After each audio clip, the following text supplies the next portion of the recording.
ఏ తీగ పువ్వును ఏ కొమ్మ తేటినో కలిపింది ఏ వింత అనుబంధమౌను తెలిసి తెలియని అభిమానమౌను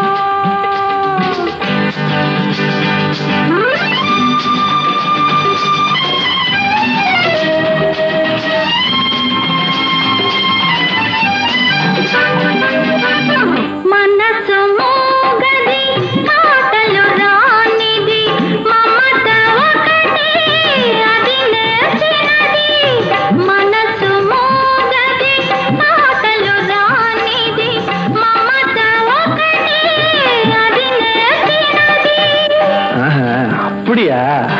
పెద్ద అర్థమైనట్టు